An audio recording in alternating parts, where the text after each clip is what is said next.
Hey everybody, it's Jesse Pornock, the Director of Marketing at Seven Figure Flipping. Today's podcast, we're talking about sales tools with Andy McFarland.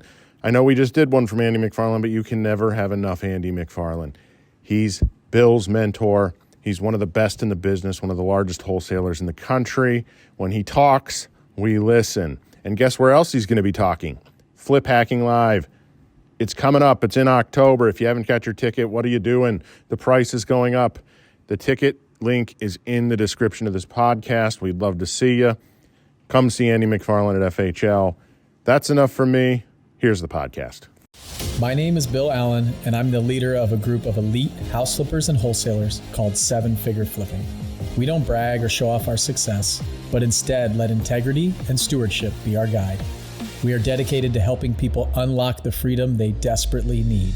If you ask other real estate investors, they will say to keep your secrets quiet. But we believe in abundance, not scarcity. And that's why we are the elite. We are Seven Figure Flipping, and this podcast is our playbook. Thank you guys for showing up. I am grateful for you guys showing up in your lives, right? Intro, a little bit about me. If you guys were not here yesterday, I'll tell you, I've been in real estate for over 20 years now.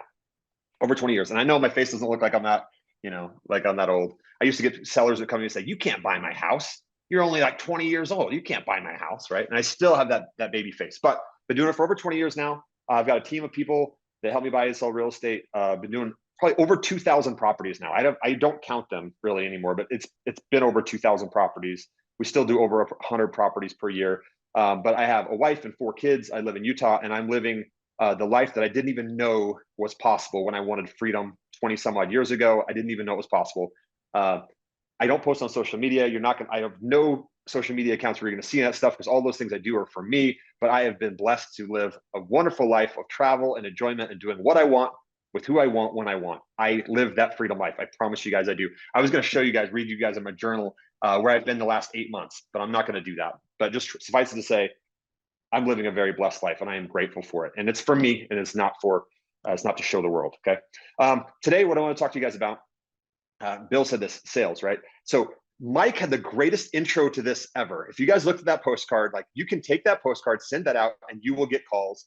And Bill talked yesterday about building a list and list source, building that equity list. If you followed that, if you do that and get a list, and you use Mike's postcard, you will get phone calls. I promise you. And like he said, you don't want the most phone calls. You just want the screened phone calls with people who are your prospective clients, right? But now, what do you do when they call you? How do you get the sale? What are you going to do? Okay.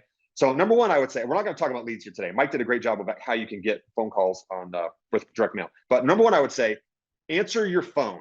If you're sending direct marketing, answer your phone. And I would say an advantage you can have over me now, even because my team, I've got a lead intake people that answer the phone live, and then I've got salespeople, right? But you can have an advantage over me if you answer the phone and you're the one that goes and sees them, because you can start that rapport process right on the phone immediately, and there's that continuity that goes through. But regardless if it's you or somebody else on the phone, answer your phone. For heaven's sakes, answer your phone. And I'm going to say it one more time: answer your phone.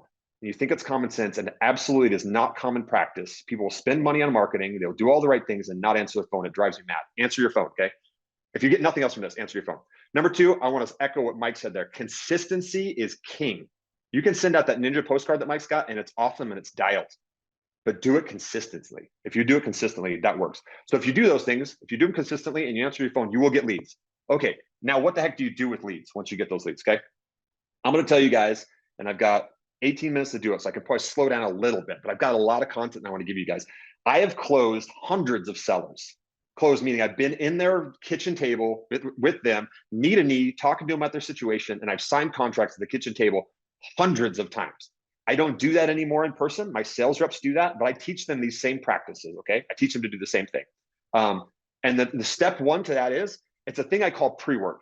Now, I'm going to talk fast, but I highly recommend to you guys, write this down, because there's 2 steps, right? Lead comes in. Now what do? I've got a name, I've got an address, somebody wants to sell their property. They've got some level of motivation, right?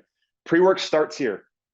Before you go see this person in person, which by the way, I think you should go in person.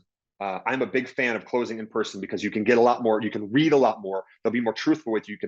You can get a lot more of the situation, and it's easier to do the sale in person. So I know people close over the phone. We do that if we have to, if people are living out of state. But by and large, I tell my reps, if you're in person or if they're in the state and it's possible, go be there in person. So there's another tip for you.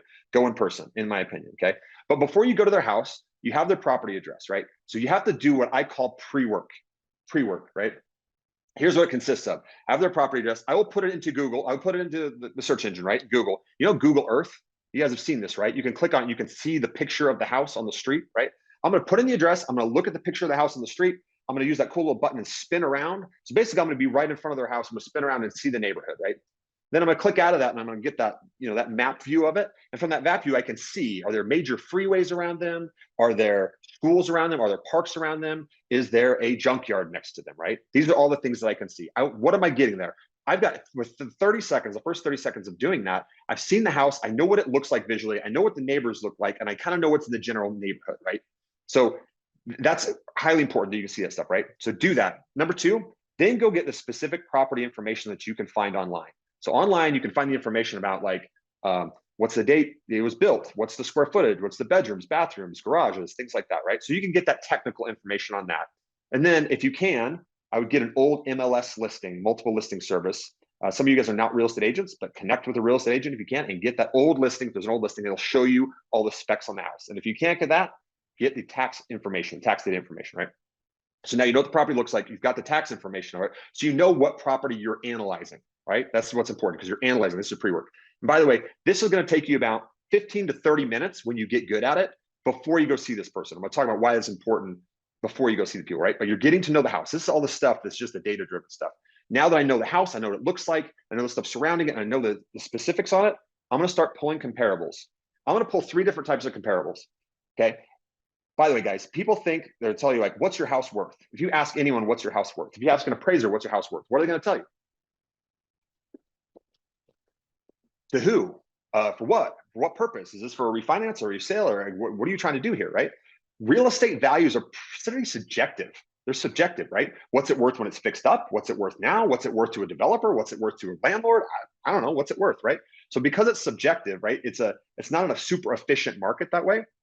So I'm looking for 3 different types of values for this property in my pre-work, okay? I know what this property is. What are the 3 values I'm looking for? Number 1, I'm looking for what is this property's like maximum, if I fixed it up to the 9s, the granite, the stainless, all that stuff, what's the max this thing's gonna be worth, right?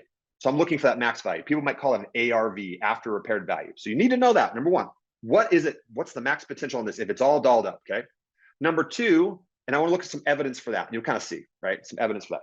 Number 2, I want to see what's this property like homeowner grade. Most of us have lived in our house for a few years. The carpet's a little bit dated. It's not totally up to date, but it might be in good shape, right? What's the homeowner grade? What's that worth? Like if it's not totally fixed up and flipped, what's that worth? Okay. Homeowner grade. And by the way, when I'm doing this, I highly recommend you get access to the MLS. There's ways to do that. You can either be a real estate agent. If you're not a real estate agent, you get assistant access through a real estate agent. But I highly recommend you do this because, by the way, as you're doing this and as you're comping properties and as you're doing your pre-work, you'll start to build what I call this mental MLS. You'll start to get a feel for neighborhoods because you're like, oh, I've looked at that house. I've looked at that one. You'll start to know. Once you've done this hundreds of times, you'll get to know now houses, neighborhoods, and the different styles and values. Does that make sense? So you want to have access to MLS. I know in the beginning, some people are like, well, I have to have a real estate agent pull it for me. I don't like that. I want to be able to pull it myself because it builds me. It forces me to go through it. I'm in touch with this property, okay? So anyway, get the MLS if you can, or get assistant access, right? That's not what I'm going to talk about here today, but I highly encourage you to do it. So first type is ARV. Second one is homeowner grade value of the property. The third value you're going to want to get is what I call, I had a term for it, but the beat up houses, the as is houses, the bank owned properties when they used to have those. We don't have those as much anymore, right? What is like the cheap, just as is value of that property? You want to find those. And for all 3 of those types, you want to know what are the value. What's the max for this? What's the homeowner grade? And what's the cheapest comps that have sold that are just like dirty as is comps, okay? When you get that, I highly recommend that you save those as a PDF in a file. What I'll do is I'll have a file. If that property's on 123 Easy Street, I'm going to name the file 123 Easy Street. And in there, I'm going to save the 3 different types of comps as PDFs. I'm going to put ARV, I'm going to put homeowner grade, and I'm going to put as is comps, okay? You want to have those. You need to have those kind of in your arsenal. So once you've got that, now you've done your pre-work. Now you understand generally what this house should be able to sell for in various different levels. You understand all the data-driven stuff of the house, right? This is all stuff you don't have to do on the phone with the seller. And this is all stuff you're going to do before you're going to see the seller, okay? So now it's very important that you've done all that stuff, you've done your homework. So now you know generally the values and where you want to be in the purchase price of this house. Does that make sense? You need to know that before you go out there, because now you're going to go see this seller. You don't need to be figuring that while you're there with the seller. You could have done that before. You did your pre-work before that. So now when you go there to this person's house, you're there to see the house, yes, but you're there to focus on the seller. So here's some of the things I want you to know, right? When you're going to see the seller, be you. Don't be Andy McFarland. Don't say, well, Andy said I needed to do this. I needed to sell like that. Here's the things I need to say. No, be you, because people can sniff it when you're being fake. You guys have sensed this before, right? Don't be fake, be you. Sell like you, just be you, okay? I'm gonna explain these things today, how I do it and how I show up with that. You might need to, you can maybe do that, or maybe you can alter it to what works for you. But what I'm telling you is these things work, right? You're going there to see the seller. I 100%, I get into this mindset space of before I go see the seller. One, I show up early. I show up to the area early because I want to drive around the neighborhood to just confirm the stuff I already found in my pre-work. Does that make sense? Is there anything for sale in the neighborhood? Is there anything that's rough? Is there anything different than what I thought? I'm driving the neighborhood just to see, because I want to educate myself for that. And then I want to show up a little bit early anyway, because there's certain types of sellers, and some of you guys might be like this, that if somebody shows up late, whether it's a plumber, whether it's an electrician or whatever, how do you feel about that? Some of you, you're like, they don't respect me. They don't respect my time. I'm not going to sell to this person, right? So you're going to offend 20% of the people if you show up 5 minutes late. So don't. You can control that. Show up early, drive the neighborhood, be there, show up 5 minutes early or 3 minutes early, whatever it is, and be there for that seller. They're already impressed with you. They're there. And what I'm going to do, what do I show up with? People ask me what I show up with. I used to show up with this. Just this. It's an iPad. I'd show up with that. Just in my hand like that. Hi, how are you? Meet them, right? For the first time, that first impression. I'm there to focus on them. I do have an iPad in my hands. I'm there to focus on them. And all I'm trying to do there, my mindset is I'm getting all of that slick, that sales, that preconceived notion of who they think I might be. I'm getting that all off of me. I'm 100% there to focus on them. And my mindset is this: I'm 100% there to make a friend. I'm there to make a friend. I've never met them before. I don't know their story. I'm extremely interested in them. I'm grateful for the opportunity to be there, and I want them to see that. I'm smiling. I'm introducing myself. I'm asking their name. I'm there to do that, right? I might buy a house, but I'm certainly going to make a friend that day because I'm there for them. I want to understand them. Hopefully that makes sense, right? You guys ever watch that? Oh, and by the way, when I'm doing that, I'm going there with no assumptions. So sometimes you think, like you're reading through the lead, you're like, oh, this person's probably this, they're probably that, they're probably thinking this is probably how they are. Zero assumptions. I'm taking anything that's been found before is not relevant. I'm going right there, like I'm diving deep into them. Everything I notice, everything they say, all the pictures on the wall, I'm just noticing and I'm absorbing everything. It's 100% focused on it. I'm just starting to absorb there, okay? You guys ever seen, there was this old comedy show, I might date myself. I think it was called Whose Line Is It Anyway? Give me something in the notes if you guys have heard this before. Whose Line Is It Anyway? Have you ever seen this before? Yep, Bill Allen's the only one, just me and Bill. Okay, cool. There's some people. Here's what I thought. This was my memory of what I think that show was. Right? You've got these improv actors that are coming into a scene, and the cool part is we get to watch them come into a scene, but they have no idea what happened before, right? So they're entering into the scene, and there's all this stuff that has happened before, and they got to figure it out. So they're seeing people do different stuff, and you're like, okay, what's going on here? And they're asking questions, and they're like noticing things, and they're figuring out their whole environment. That's kind of how I see this with a seller. I'm going there with no assumption. Like, okay, I'm recreating what's going on here. I'm asking them lots of questions. What's important to them? Who are they? Tell me about the house. And all the while, so it's not awkward, I'm saying, well, walk me around the house, because they all think you're there to see the house. And I am kind of. I'm there to confirm the stuff I saw in my pre-work, but I'm all the while they're walking me around. This is our excuse for being there. But I'm like asking them questions, right? Did you grow up here? Tell me about this house, right? Oh, darn it, guys, I forgot this. We need to rewind. Can we rewind this conversation 7 minutes ago? Please don't forget this. If you're writing stuff down, star this and circle it. When you're getting that lead, when you're talking to the person, you absolutely need to do this. You need to say, hey, Mrs. Seller, whoever it was, Jane called me. Hey, Jane, hey, I'm going to be coming out there to have a look at your house. Grateful, looking forward to meeting you, obviously. Hey, is there any other decision makers? Is there anybody else, like it's your husband? Who else is on the title? Who else owns the property with you? And if it's just me, there's no one else, or you're asking that question, anybody else involved in that decision? Extremely important question, guys, extremely important question. You want to know all the decision makers, all the people that are on title. And when you're setting that appointment, I want them both to be there.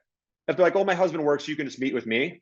I'm going to make any excuse. I'm going to be like, you know what? Actually, when does he get home? Does he get home at 5 o'clock at night? I'll actually be in the area on Wednesday night. Will he be there on Wednesday night as well? I want to be there with both of them at the same time, because you need to have both decision makers there. When I'm there gathering all this information about the person in the house, if there's two decision makers, they're not in the same mindset. I need to sell both of them. I need to understand what's going on with both of them. You guys ever, those of you guys that are married, right? Do you and your wife or do you and your husband think the same way? No, you've got different goals, right? And you're certainly going to talk about stuff. And if you're both the ones making the decision to sell, I need to understand what's making both of you guys tick, because I'm making the sale to both of you. And if I can't understand why you're going to sell this property or what's important to each one of the decision makers, I can't appropriately do my job. Okay. So we're snapping back to our whose line is it anyway? So you're in there, understanding the full situation, no assumptions, making a friend. And I do this by asking lots of questions because I don't know anything about their scenario. So I'm extremely interested in them. I ask questions a little bit about them to build rapport, but mostly focused on the house. And I'll just start probing and asking questions. And when they start talking, I'll let them talk and I'll ask follow-up questions at that. And I'm looking for things, ultimately, like they're going to tell me all this information, but ultimately I'm looking for I've got a few specific questions that I'm going to try to find out when we get down to the end, when we get down to nitty gritty. I want to know, what do they think the house is worth? I need them to say a number, right? If I haven't already got this in the pre-work or on the initial phone call, what do you think the house is worth? And a lot of times people play coy with you. They all play coy with you guys. I've seen it hundreds of times. They're like, oh, well, I don't really know. You tell me, what are they worth? Like, you don't have any idea? Like your neighbors, like certainly there's been a neighbor or somebody that's sold, right? And they'll give you a number. They typically, oh, the houses like this are worth, whatever. And they'll say a number. And you know from your pre-work if that's generally right or not, right? But I would always get them to say a number because I want to know in their mind what they think the property's worth, just generally, right? Then I want to know through this conversation too, I'm going to dig for, you can call it their why, you can call it their reason for selling, whatever it is. There's a deeper reason why they're doing this. Maybe they got a job, they're relocating, maybe they're getting divorced, maybe I've seen some crazy stuff, guys, like the SWAT team broke in and raided the house and it's grandma's house and she can't handle it anymore emotionally because her grandson was there and got arrested, like craziness, right? I want to know all of that. I want to know that. And then I want to ask them the questions of, Grandma, tell me what that was like when Johnny got pulled away. Like, what is that for you? Like, how does this make you feel about this? Like, I'm going to dig through all that stuff because I want to know their why at a deep level, right?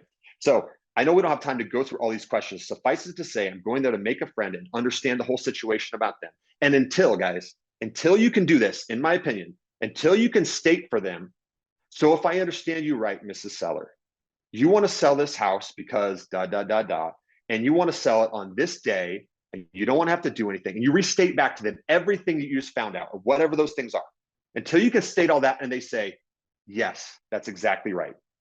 And then I could say, well, is there anything else I'm missing here? Because I know we've talked for a little bit, but I want to fully understand the situation. Like, you're unique. I've never met anyone like you before. Is there anything I'm missing here? And they're like, no, that's it. Like, I need to sell the house on this date for that, and these things, and this is my reason. As soon as I feel like I really understand the true story there, now I can start. It goes back to that principle of seek first to understand, then to be understood. It doesn't matter that I've been in hundreds of sellers' houses before, and I've seen a situation just like that. If I walk into them and say, oh, yeah, don't worry, I'm an expert. We've done this before. We do this hundreds of times. Don't worry, we've got a great crew of people, and I know what you're going through, right? Your SWAT team and all stuff. I know what you're going through, right? I might be right, but she's not going to feel heard. She's not going to feel special. She's not going to feel that I understand her circumstances. But as soon as I've listened to her, that's what's going to endear her to me, that we've made a friend, we built rapport because I understand her. Not only do I understand her, I've restated it back to her and said, do I understand correctly? Is there anything I'm missing? No. Okay, now I can go a couple different ways. And I know I'm skipping through a lot of stuff because we don't have that time, but I really did want to give you guys this value. There's a couple of different ways that I'm going to get to kind of a closing question, okay? In my experience, it's probably like a 70-30 split. Maybe it's 80-20. 20% of the people are kind of emotional and they know what they want, and you can kind of just get the numbers without the logical side. And it's going to look something like this. So what do you think your house is worth? And they're going to say, whatever, $400,000. And I'm like, okay, like, how did you come about that number? And they're going to tell me. I'm like, okay, in this condition, you think it's worth that? And maybe it's not. I'm like, okay, well, here's the deal. If we can close on the day you want and all these things and give you everything you wanted, and we're going to take care of your friend's gerbils, former roommate, we're going to do all that stuff for you. Everything you said, what would you sell the property for, right? And they're going to come to a number. And if you've done your Rob right, they're going to understand the situation and they're going to give you a number. And you know what number works for you, right? You should know from your pre-work what number works for you. And if you can get them to a number that's like, that works for me, right? If I know I need to buy that house for $200,000 and I can get them through that line of questioning and their emotion just to be like, hey, $195,000. Like, that's really what I need. If I cash as is, no fees, I'll take $195 and walk away today, okay? This is the emotional person that's just like going to make that decision. They kind of know what they want. You get them there. They don't need the logic, right? If I can get there, you guys are probably all thinking, the rookie is thinking this. They're like, bingo, I wrote down 200 grand I wanted. She just said 195. Let's get this thing done, right? Wrong. You don't do that. Not for your sake and not for their sake. Because I imagine if you go to somebody, you're going to any sales situation and you're like, you go to buy a car or whatever, and you're like, and you as a buyer, you're like, hey, I'll give you, $40,000 for it. And the salesperson's like, so let's go write it up right now. How do you feel? You're like, oh my goodness, I just overpaid for this car. Right? You start to have this buyer's remorse, or in this case, seller's remorse, right? So when they say that 195, even if that's a number that works for me, I'm going to do a little bit of a great question, guys. You should maybe write this one down. Great question.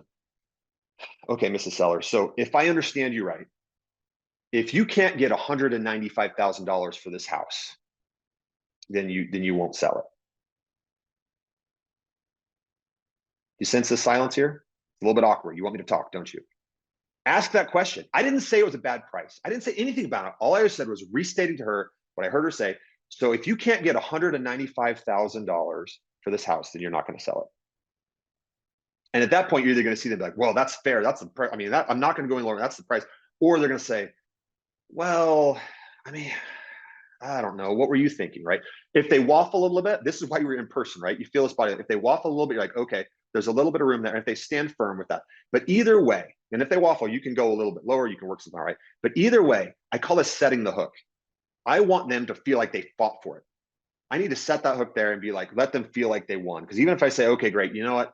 If I could find a way to get the 195, is that something that would work for you? This and that, right? And then I'm going to go there and say, ultimately say, yes, we're going to have an agreement, sign, shake their hand, and I'm going to sign the contract that day, right? But I want them to feel like that connection of like, yes, boom, they had to fight for this. And I'm also going to tell them, you did a great job. Like, you got a great value out of this. I think it's fair for both of us, right? Just confirm their decision there from that emotional standpoint, right? But you need to do that. You owe it to them to ask that question, and even to get a little lower if you can, because that fight is going to make them feel so much better about it, I promise. And by the way, I know we went over this emotional one. I'm going to go over logical in a second, but I don't come in the house with a contract. All right. I come in the house with just this, but I have my contracts in the car and I have a checkbook in the car because I'm going to write them an earnest money check. And sometimes I'm going to write them like the check that day so they can cash it, so they can do what they need to do if I heard that that's something they need to do, right?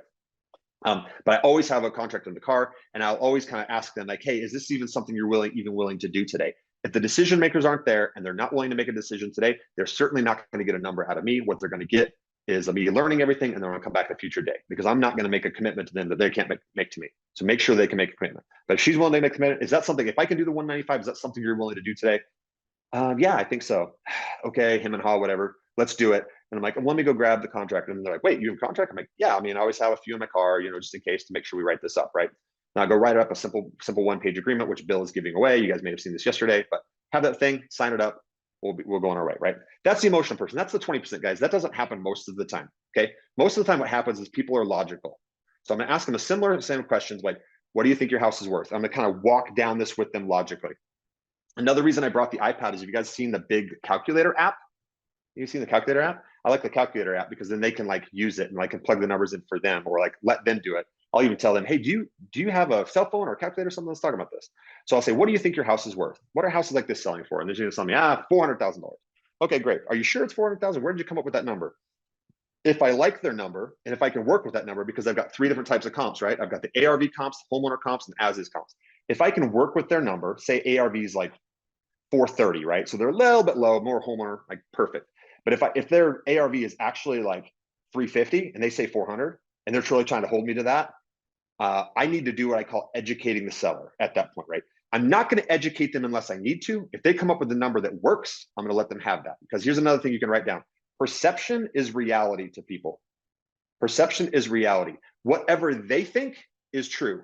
It doesn't matter what I tell them. I can't tell them. Whatever they think is true. So all I'm trying to extract here is, what do they think? What's important to them and what is true to them. So when they tell me their house is worth 400,000, they obviously think that's true. I ask them how they came up with that number. They tell me those things. The neighbor sold down the street. Perfect. If I can work with that number, I'll keep that number, okay? And then I'll ask them something like, well, you notice your neighbor's house down the street? I've done my pre-work. I've seen it, right? What is your house in the same shape as theirs, or what do you think about that, right? And they'll be like, oh, well, their house was a little bit nicer or whatever. So now I'm going to talk about the repairs of them a little bit. What do you think it would take to get your house into the shape of your neighbor's house, right? And they're going to come up with a number. If they come up with a number that I like, Oh, it's probably going to take $70,000 to get it there. I'll leave it. If it's not, I'm going to educate them. Does that make sense? Does that make sense? And by the way, when you're talking about educating the seller on the value of the house, if I don't like their number and I need to educate them, I'm going to take one of my 3 different types of comps. I'm going to open up my iPad. I'm going to pull it off of my cloud hosted folder like a Dropbox. And I'm going to say, you know what, Mrs. Seller, I know you said it was worth 400, and I didn't know either before I came here what these were worth. So can we look at a couple houses that were similar to your house? And they'll be like, oh, that makes sense. I pulled up some. I'm not a real estate agent, but I pulled up some houses. There's similar stuff that sold. Let's look at them.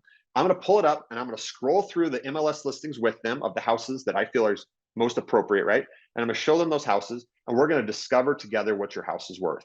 Oh, look at this house. This was your neighbor's house. They're about your same square footage. They've got a little, nicer yard, this and that. And they sold it for, oh, wow, $395. Perfect.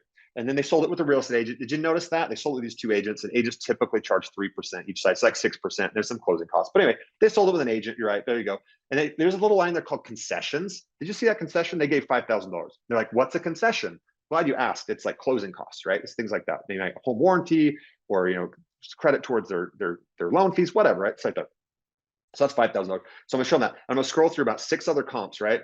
This one sold for 380. This one sold for 387. This one sold for 401. This one sold for 390. Just, Mrs. Seller, after we've seen those ones, and I didn't know either before I came here, what do you think your house is worth?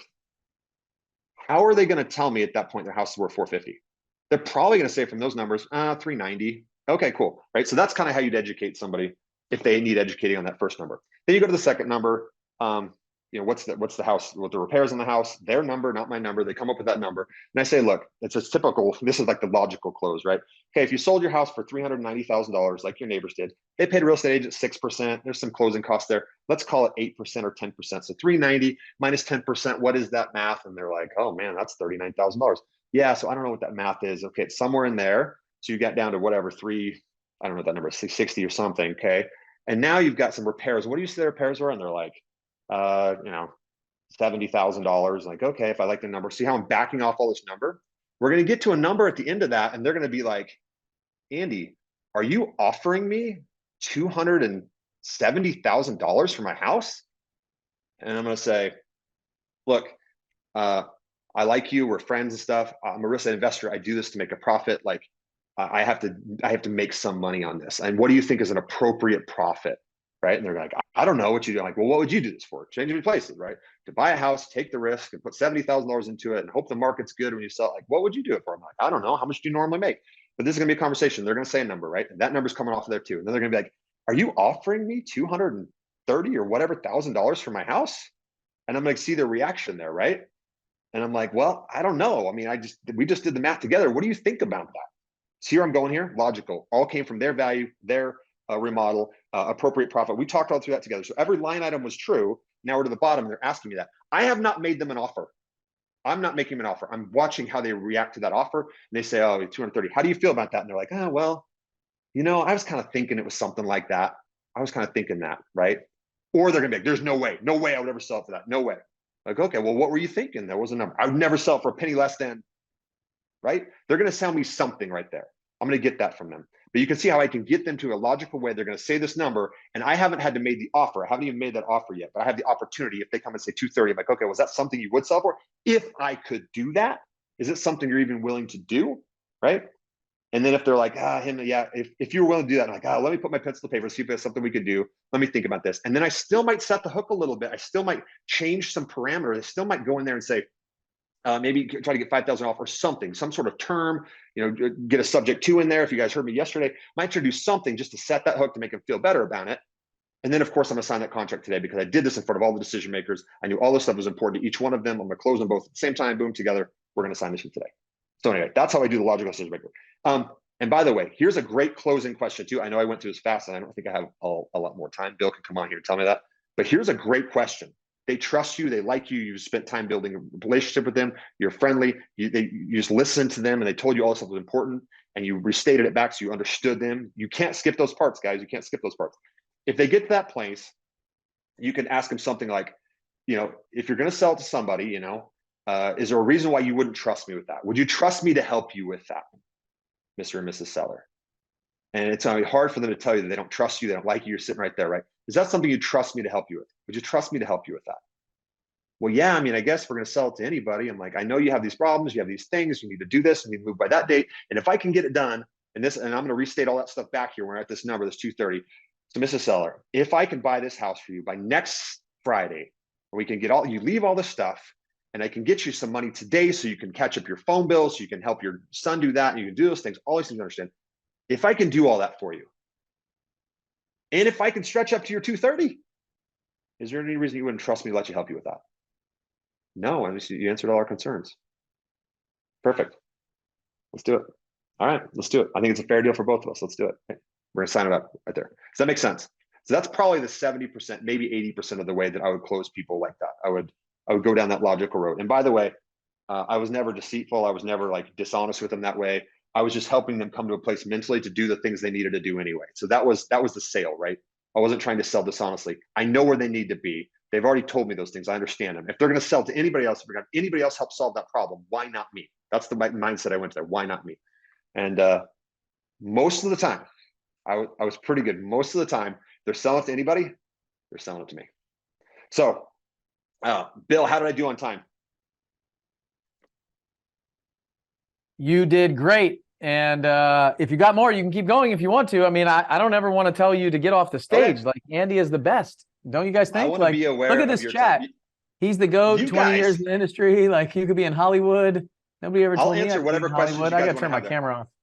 I'll give you guys some more. I'll give you guys some more value, instant value too. If you want to get better at it, sell like you, be like you. But here's some great books. Never Split the Difference by Chris Voss. This has got some great things in it, right? Be you though. Use this stuff. These are great things to use, but be you, sell like you. I like this book, by the way, better than Chris Voss's book. I like this one better. Ready? Roger Dawson, The Secrets of Power Negotiating. I like this book even better than Chris Voss's. He's got I think he calls them negotiating gambits, but there's 40 or 50 of them in there that if you just use a couple of those, if you use a couple of them, it'll just get you that little bit better, right? That little bit better. Like little things, like one of the negotiating gambits he's got in there is when they say if she's at 230, right? And I'm like, oh, she's like, well, what are you thinking? I'm like, I don't know. I was more 220, right? And she's like, okay, well, what if we did 225? Because that's logical, right? I'm gonna say, okay, so you're saying 225. Like I'm locking her in at that value, right? So you're saying, okay, so you're saying you do 225.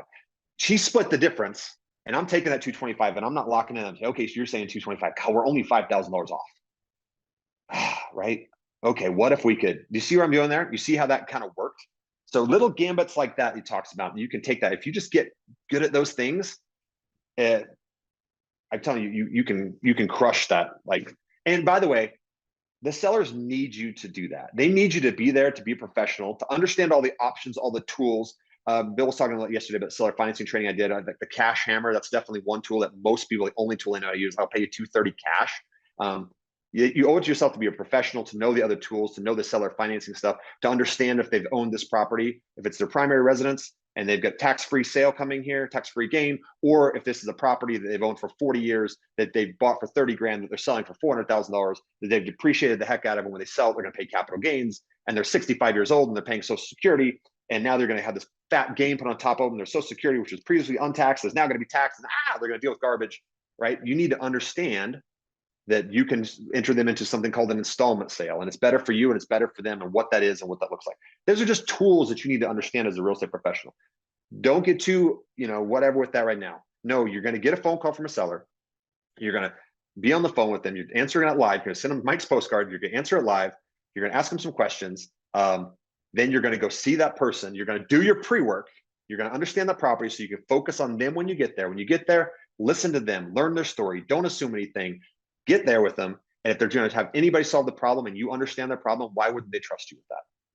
Why would they trust you with that? You sign it up. I promise you they'll thank you. You'll end with hugs. You'll end with high fives. You'll end with friends. I've got so many people, so many stories over the years of people that I helped that are good friends. I mean, one story, ready? USS Arizona, the oldest living survivor of the USS Arizona, who just passed away, actually. His name was Ken Potts. You can Google him. I went to see him with his house. You meet the coolest people with this, right? You meet the coolest people that you would not meet in any other situation, scenario, and you have an opportunity to go in there and bless their life. and meet them. And sometimes they're calling you because they're in a distressed situation. So be that person that like actually cares enough to listen to them, to help them. And you can make money doing this. I get to pinch me that I get to make money by helping people solve their problems. And they're grateful for me. They're super grateful for me doing that. Cool. So I know guys, I've gone over time. Bill is very gracious to let me go over time, but thank you guys. And like I said yesterday, I will be at Flip Backing Live. I've been at every single one of them since 2016. This will be the 8th year. I'm wearing the shirt. I promise you guys, it's worth your time. It's worth your money. Like you will get something there. If you got anything today from me or Mike, I promise you get something there that'll be worth your time. It's worth your money and your time to be there. So with that, Bill, you can have it back.